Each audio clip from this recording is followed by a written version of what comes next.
اعوذ باللہ من الشیطان الرجیم بسم اللہ الرحمن الرحیم السلام علیکم ورحمۃ اللہ وبرکاتہ۔ معزز حاضرین اکرام، بزرگان قوم اور ملت، میری عزتدار اور ماں اور بہنوں، غیور نوجوان ساتھیوں، پس پردہ بیٹھ کر سننے والی میری ماں اور بہنوں، میرے تمام مجلسی رفقا، شہ نشین پر تشریف فرما مہاراشٹرا کے مجلس اتحاد المسلمین کے صدر وہ سابقہ رکن پارلیمان محترم جناب سید امتیاز جلیل صاحب، مالیگاؤں کے نو منتخب شدہ رکن اسمبلی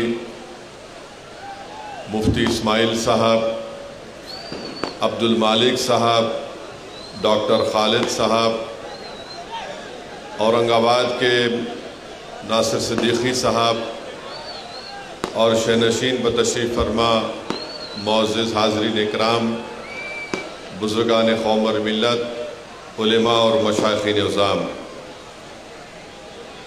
میں سب سے پہلے مالیگاؤں کی عوام کا شکریہ ادا کرتا ہوں کہ اللہ سبحانہ و تعالیٰ نے آپ تمام کے دل میں اس بات کو ڈالا کہ آپ یہاں سے مجلس اتحاد المسلمین کے امیدوار حضرت مولانا مفتی اسماعیل صاحب کو اپنا قیمتی ووٹ دیں۔ میں آپ کا شکریہ اس لیے بھی ادا کرنا چاہوں گا کہ آپ تمام نے مفتی اسماعیل صاحب کو اپنا ووٹ دے کر ان کو دوبارہ مالیگاؤں کا رکن اسمبلی منتخب فرمایا آپ کی خدمت کے لیے۔ یہ مفتی اسماعیل صاحب کی کامیابی نہیں ہے، بلکہ یہ کامیابی آپ کے اتحاد کی کامیابی ہے، یہ آپ کے سیاسی شعور کی کامیابی ہے۔ آپ نے مالیگاؤں کی عوام نے انفرادیت کو مسترد کیا اور آپ نے اجتماعیت کو کامیاب کیا۔ مفتی اسماعیل صاحب یا مجلس اتحاد المسلمین کی کامیابی سے زیادہ یہ ہے کہ ہم نے برائی کو شکست دی اور ہم نے نیکی کو مضبوط کیا۔ آپ نے مجلس اتحاد المسلمین کے امیدوار کو کامیاب کر کے پیغام دیا کہ آپ مالیگاؤں میں کسی بھی قسم کی غنڈہ گردی کو برداشت نہیں کرتے ہیں، آپ یہاں پر امن چاہتے ہیں۔ آپ نے اپنے ایک ایک ووٹ کو پتنگ کے نشان پر بٹن دبا کر یہ بتا دیا کہ ہم بٹن تو دبا رہے ہیں پتنگ کے نشان پر، مگر ہم نہیں چاہتے کہ جو بٹن اور پاؤڈر کا کاروبار کرنے والے لوگ ہیں، جو ہمارے بچوں کی زندگیوں کو برباد کر رہے ہیں، ہم ان لوگوں کو ووٹ نہیں دیں گے۔ آپ نے بٹن دبایا تو بٹن بیچنے والوں کی اب نیند حرام ہو چکی ہے۔ میں آپ تمام کا وہ پٹاخے روک دو بھائی، وہ پٹاخے رکوا دیجیے ذرا۔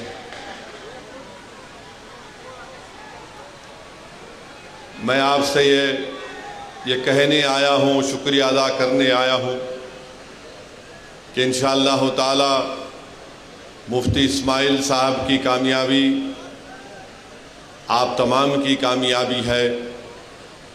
میں اپنی آواز کے ذریعے ہماری عزتدار ماں اور بہنوں کا بھی شکریہ ادا کرنا چاہوں گا کہ انہوں نے مجلس اتحاد المسلمین سے اپنی بے پناہ محبت اور وابستگی کا ثبوت دے کر یہاں پر انہوں نے اتحاد کو کامیاب کیا۔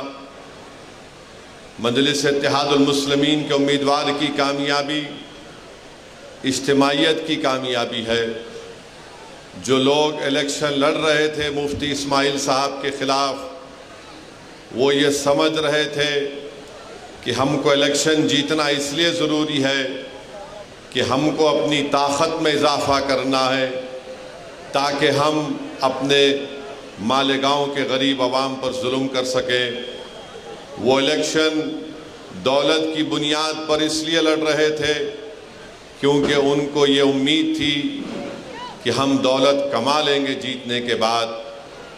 بہرحال میرے عزیز دوستوں اور بزرگوں، میں آپ تمام کو سلام کرتا ہوں۔ مجلس اتحاد المسلمین کے تمام ذمہ داروں کو، اراکین کا شکریہ ادا کرتا ہوں، اور ان تمام لوگوں کا بھی شکریہ ادا کرتا ہوں جو خاموشی کے ساتھ مجلس اتحاد المسلمین کے امیدوار کی کامیابی کے لیے بہت محنت کیے، جستجو کیے، اپنے راتوں کی نیند کو برباد کیا اور مفتی اسماعیل صاحب اور مجلس اتحاد المسلمین کو یہاں سے کامیاب اور کامران کیا۔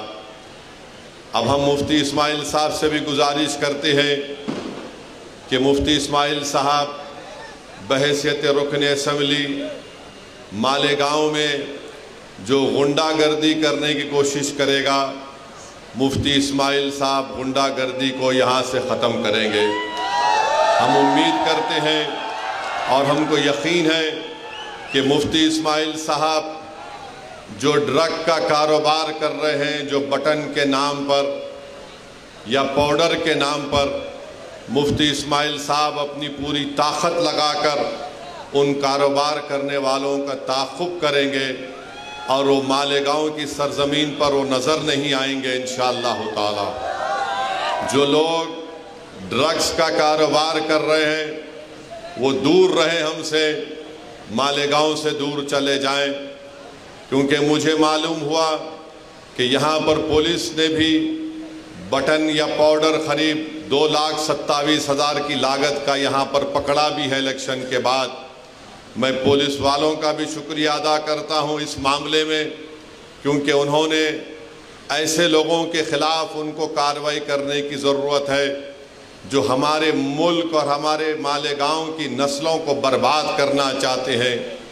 اگر عوام ساتھ دیتی رہی تو یقیناً انشاءاللہ تعالی مجلس اتحاد المسلمین اور تمام مجلس کے ذمہ داران اس مالیگاؤں سے یہ تمام نشے کے کاروبار کرنے والوں کو مکت کریں گے۔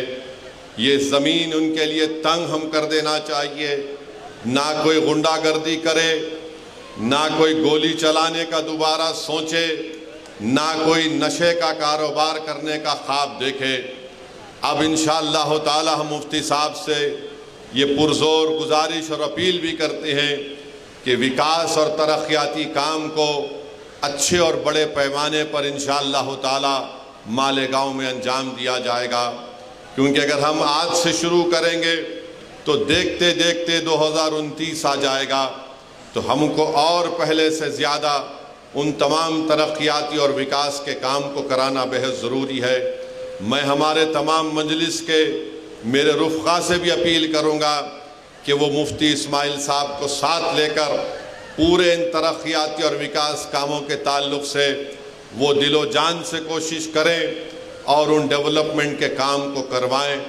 آج ہماری ملاقات پاور لوم کے ذمہ داروں سے ہوئی ہے، انہوں نے اپنے مسائل ہم کو بتائے ہیں۔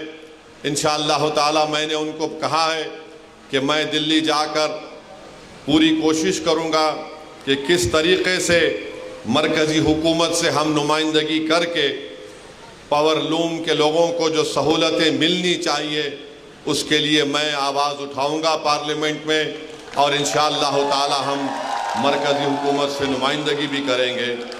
یہاں پر جو ذمہ دار ہم سے ملاقات کیے انہوں نے بتایا کہ یہاں پر MSEDCL MDS میٹر اور tender B1 B2 registrar, prize stamping, UDCPR GIS CETP، ACB, BOMS, RTO اور اس طرح کے ایک لسٹ دی ہے جو یہاں پر زیر تکمیل کام ہے۔ مفتی اسماعیل صاحب کو بھی انہوں نے وہ میزر دیا ہے۔ ہم بھی مفتی اسماعیل صاحب کو تنگ کرتے رہیں گے تاکہ وہ پوری کوشش کریں۔ مہاراشٹرا میں ایک نئی حکومت بننے جا رہی ہے۔ ہم مہاراشٹرا کی نئی حکومت سے بھی ان سے بھی ہم لوگ مطالبہ کریں گے، نمائندگی کریں گے کہ مالیگاؤں میں بھی پورے ترقیاتی کام کو انجام دیا جائے۔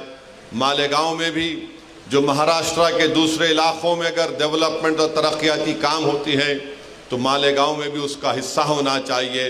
مجھے یقین ہے کہ مفتی اسماعیل صاحب ایک تجربے کار رکن اسمبلی ہیں، وہ ضرور آپ کے مالیگاؤں کے انصاف کے لیے، مالیگاؤں کی ترقی کے لیے پہلے سے زیادہ آپ کی بار ایوان اسمبلی میں جا کر یہاں کی عوام کی آواز کو اور یہاں کی عوام کی ضروریات کی تکمیل کے لیے انشاءاللہ پوری کوشش کریں گے۔ جو لوگ ہم کو ووٹ نہیں دیے، میں ان کا بھی شکریہ ادا کرنا چاہتا ہوں، اور ہمارے لیے یہ بہت بڑا ایک موقع ہے کہ جو ہم کو ووٹ نہیں دیے، ہم اپنے اچھے کام کے ذریعے ان کو دل کو جیتے تاکہ وہ آئندہ 5 سال کے بعد بڑی تعداد میں آ کر مجلس اتحاد المسلمین کے حق میں اپنا ووٹ دے۔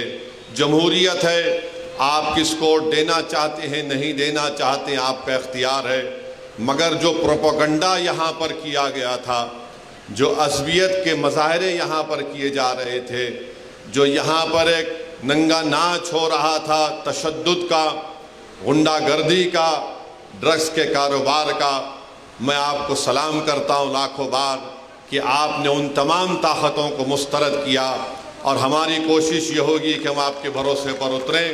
انشاءاللہ تعالی ہم پوری کوشش کرتے رہیں گے کہ آپ کی جو تکلیف ہے، آپ کے جو مسائل ہیں، آپ کے رکن اسمبلی مفتی اسماعیل صاحب اور مجلس کے ذمہ داران یہ پوری کوشش کر کے آپ کے مسائل کو حل کروائیں گے۔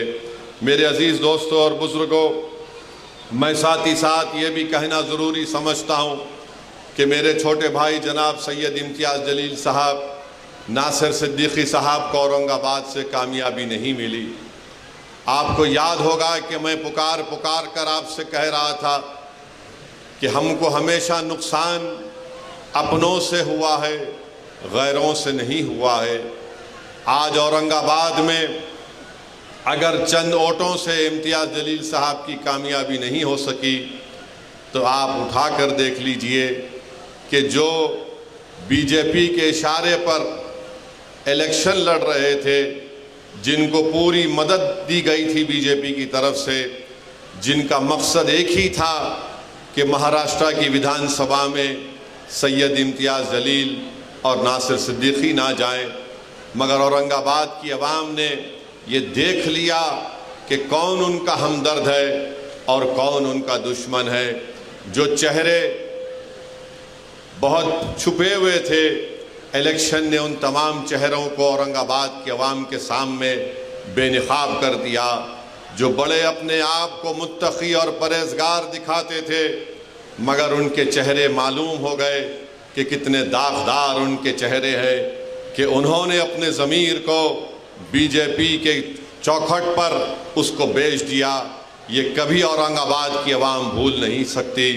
مجھے اس بات کی تکلیف ہے کہ امتیاز جلیل اور ناصر صدیقی کی کامیابی نہیں ہو سکی، مگر انشاءاللہ تعالی ہم پر امید ہیں، محنت کریں گے اورنگ آباد میں دوبارہ، اور انشاءاللہ تعالی دوبارہ وہاں سے مجلس اتحاد المسلمین اور امتیاز جلیل کو اللہ سبحانہ و تعالی نبی کریم صلی اللہ علیہ وسلم کے صدقے طفیل میں ان کو دوبارہ وہاں سے رکن اسمبلی منتخب کر کے عوام کی نمائندگی کرنے کا موقع عنایت فرمائے گا۔ مگر آپ جانتے ہیں کہ یہی امتیاز جلیل تھے، پارلیمنٹ کا الیکشن 4 مہینے پہلے ہارا، مگر جب ناموس رسالت کا مسئلہ پیدا ہوا تو امتیاز جلیل نے یہ نہیں سوچا کہ میں ابھی ممبر آف پارلیمنٹ نہیں ہوں۔ امتیاز جلیل نے بحیثیت مہاراشٹرا کے مجلس اتحاد المسلمین کے صدر کے اس چیز کو اٹھایا، اور جو لوگ رسول اللہ صلی اللہ علیہ وسلم کی شان میں گستاخی کرنا چاہتے تھے، امتیاز جلیل نے احتجاج صدائے احتجاج کو بلند کیا اور پورے مہاراشٹرا کی ایک تاریخ میں ایک پرامن احتجاج نکالا گیا۔ میں شکریہ ادا کرنا چاہوں گا ہمارے دھولیا کے فاروق شاہ صاحب کا۔ بہترین الیکشن کیمپین فاروق شاہ صاحب نے کیا، بہترین کام دھولیا کے گلی کوچوں میں جناب فاروق شاہ صاحب نے کیا۔ یہ اللہ کی کیا مرضی تھی، اللہ بہتر جانتا ہے، ان کی کامیابی نہیں ہو سکی۔ مجھے یقین ہے کہ فاروق شاہ اپنے گھر میں بیٹھنے والا نہیں ہے، وہ نکل کر دھولیا کی عوام کی خدمت کرتے رہیں گے اور انشاءاللہ تعالی دوبارہ وہاں سے منتخب ہو کر جائیں گے۔ مجھے افسوس اس بات کا ہے کہ شولہ پور سے فاروق شابدی پچھلے 3 سال سے محنت کر رہے تھے، بہت قربانیاں فاروق شابدی نے دی۔ ان کے گھر میں ان کے بیٹے کی طبیعت خراب ہو گئی، بہت طبیعت اتنی زیادہ خراب ہو گئی تھی، اس کے باوجود بھی فاروق شابدی کبھی بمبئی میں اپنے بیٹے کے علاج کے لیے تو جیسا طبیعت اچھی ہوتی دوڑ کر شولہ پور کو فاروق شابدی آ جاتے۔ پھر ایک ایسا وقت بھی آیا کہ ان کے والد کی طبیعت اتنی خراب ہو گئی، مگر فاروق شابدی نے اپنی والد کی بھی خدمت کی اور شولہ پور کی عوام کی خدمت کی۔ میرے عزیز دوستوں اور بزرگوں، ہم کو تکلیف اس بات کی ہے کہ گونڈی سے ہمارا کینڈیڈیٹ عتیق جو پہلی مرتبہ الیکشن لڑ رہا تھا سماج وادی پارٹی کے کینڈیڈیٹ کے خلاف، جو پچھلے 5 سال پہلے ان کو شاید 30-35 ہزار کی میجارٹی تھی، ایک نوجوان بچہ اپنی زندگی کا پہلا الیکشن لڑا اور سماج وادی پارٹی کے ان کے لیڈر کو چنے چبا دیے اور ان کی میجارٹی 10,000 تک لا کر کم کر دی۔ 10,000 سے عتیق کی کامیابی نہیں ہو سکی، مگر ہمارے لیے خوش آئند بات ہے انشاءاللہ تعالی ہم اتنے بڑی تعداد میں ووٹ حاصل کی ہے۔ اس سے ایک پیغام یہ ملتا ہے کہ مہاراشٹرا میں مسلمانوں نے طے کر لیا ہے کہ مجلس اتحاد المسلمین ہی ہماری سیاسی آواز بن سکتی ہے۔ میں شکریہ ادا کرتا ہوں اور انشاءاللہ تعالی جو مہاراشٹرا کے مسلمان اپنی ایک سیاسی قیادت کے لیے بے چین ہے اور پیاسا ہے، مجلس اتحاد المسلمین انشاءاللہ تعالی ضرور ان کے خوابوں کو پورا کرے گی۔ آپ کی قیادت ہے اور مضبوط ہوگی انشاءاللہ تعالی۔ میں نے پہلے بھی کیا اور آج بھی کہہ رہا ہوں، مہاراشٹرا کی سیاست میں اگر کوئی مسلمانوں کا لیڈر اور قائد ہے تو اس کا نام سید امتیاز جلیل اور مفتی اسماعیل ہے، اور اس سے کوئی انکار نہیں کر سکتا۔ ہاں تم الیکشن جیت کے آئے ہو مگر قیادت کا تم دعویٰ نہیں کر سکتے۔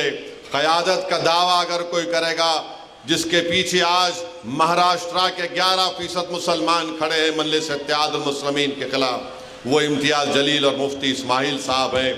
میں آپ سے اپیل کر رہا ہوں کہ ہم کو اپنی جماعت کو اور مضبوط کرنا ہے، ڈرنے اور گھبرانے کی ضرورت نہیں ہے۔ جس کسی کی حکومت بنتی ہے بننے دیجئے، مگر مجھے یقین ہے کہ مجلس اتحاد المسلمین کے رکن اسمبلی مفتی اسماعیل صاحب بے باک طریقے سے غریب اور مظلوم عوام کی آواز کو اٹھائیں گے اور انشاءاللہ تعالی آپ کے مسائل کو حل کرانے کی وہ پوری کوشش کریں گے۔ میری آپ سے گزارش ہے کہ آپ مفتی اسماعیل صاحب کی صحت کے لیے بھی دعا فرمائیے، مگر معلوم بھی ہوا کہ کل مفتی اسماعیل صاحب کہیں پر بیٹھ کر کلیجی کھا رہے تھے۔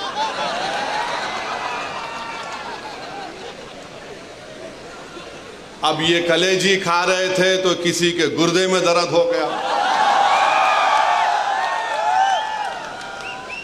یعنی کسی کا دل رکھنے کے لیے مفتی صاحب بولے لا دے دے، تھوڑا چک لیے، نہیں کلیجی کھائے، اب کیسا طبیعت اچھی ہو گئی۔ ارے بھائی تمہارے کلیجے کو کیا ہوا، تمہارے دل کو کیا ہوا، اس کو صاف کر لو، تمہارے کانوں کو صاف کر لو اور اس بات کو یقین کر لو کہ اب تمہاری غنڈہ گردی چلنے نہیں دیں گے انشاءاللہ تعالی۔ ہماری کوشش یہ ہوگی کہ مالیگاؤں میں اور اتحاد مضبوط ہو۔ تم نے جو ہر گھر میں مالیگاؤں میں دیوار اٹھانے کی کوشش کی، ان چھوٹی چھوٹی دیواروں کا اسد الدین اویسی بنیاد کے ساتھ اکھاڑ کر ہم پھینک دیں گے انشاءاللہ تعالی۔ ہم اپنے گھر میں دیوار کوٹنے نہیں دیں گے، ہم اپنے مساجد میں اور اختلافات کو فروغ نہیں دیں گے، یہ آپ کو اور ہم کو طے کرنا ہے میرے عزیز دوستوں اور بزرگوں۔ تیسری اہم بات جو میں آپ کے سامنے عرض کرنا چاہ رہا تھا، آج اورنگ آباد میں میڈیا کے لوگوں نے مجھ سے پوچھا کہ RSS کے سر سنچالک موہن بھگوت نے یہ کہا کہ کسی بھی آبادی کا پاپولیشن گرنا خطرے کی بات ہے، اور انہوں نے کہا کہ کم سے کم 3 بچے پیدا کرو، اور میڈیا نے مجھ سے کہا کہ آپ اس پر کوئی تبصرہ کریے۔ تو میرے عزیز دوستوں اور بزرگوں، ہمارے میڈیا کے لوگ بھی ہیں، اور ماشاءاللہ سے پولیس آج پھر نوٹس دی میرے کو، تو خیر قانون کے دائرے میں رہ کر ہم ہمیشہ بات کرتے آئے اور انشاءاللہ بات کرتے رہیں گے۔ موہن بھگوت نے کہا کہ 3 بچے پیدا کرو۔ موہن بھگوت صاحب، آپ لوگ کب شادی کر رہے پہلے یہ بتا دو۔ اب 3 بچے پیدا کرو بول رہے، اب آپ کے اور ہمارے کانوں نے برسوں سے ہم سن رہے ہیں، پچھلے 10 سال سے خاص طور سے خود پرائم منسٹر وزیر اعظم نریندر مودی نے پارلیمنٹ الیکشن کے دوران راجستھان میں کہا تھا کہ ہمارے ہندو بہنوں کے گلوں سے منگل سوتر اتار کر ان مہیلاؤں کو دیا جائے گا جو زیادہ بچے پیدا کرتے ہیں۔ وزیر اعظم کا اشارہ مسلم خواتین پر تھا۔ اب موہن بھگوت کو کہنا پڑ رہا ہے کہ بچے زیادہ پیدا کرو۔ موہن بھگوت صاحب، آپ 3 بول رہے، میرے کو 5 ہے۔ مفتی صاحب آپ کو کتنے ہیں؟ 4 ہے۔ آپ بہت کنجوسی کرے، آپ اس میں بھی کنجوسی کر رہے مفتی صاحب۔ نہیں، غلط نہیں لینا، میں تو دوسرا مطلب نکالیں گے تم لوگ۔ امتیاز صاحب کو خالی 2 ہی ہے۔ اب موہن بھگوت بول رہے، ارے ٹھہر جا بھائی، موہن بھگوت بول رہے 3 پیدا کرو۔ آرگنائزر RSS کی ایک میگزین ہے تائید کرنے والی، اکتوبر 2021 کو آرگنائزر میگزین نے لکھا کہ مسلمانوں کی آبادی بہت بڑھ رہی ہے، اس کو کم کرنا چاہیے۔ اب موہن بھگوت بول رہے 3 پیدا کرو۔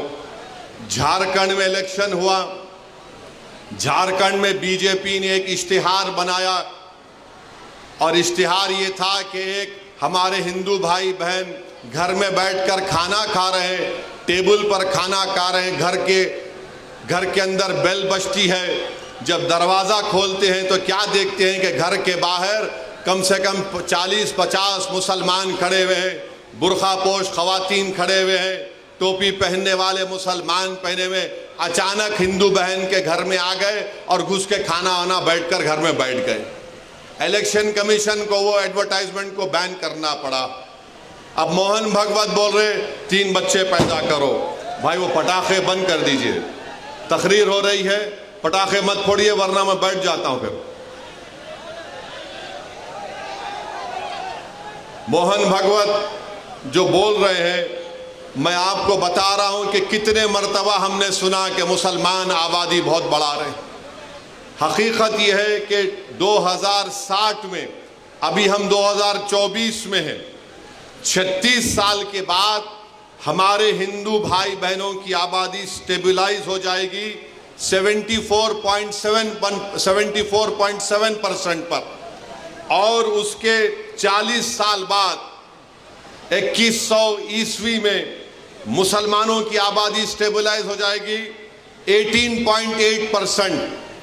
یعنی مسلمان کی آبادی کبھی بھی اس ملک میں ہمارے ہندو بھائی بہنوں کی آبادی سے زیادہ نہیں ہوگی، مگر یہ جھوٹ RSS پچھلے 70 سال سے پھیلا رہی ہے۔ بی جے پی یہ جھوٹ کو پھیلا رہی ہے کہ مسلمان اتنی آبادی بڑھ رہی ہے، اتنے بچے پیدا کر رہے ہیں کہ ایک دن اس دیش میں ان کی آبادی بڑھ جائے گی۔ یہ ان کا پہلا جھوٹ۔ ان کا دوسرا جھوٹ آپ کو بتا رہا ہوں،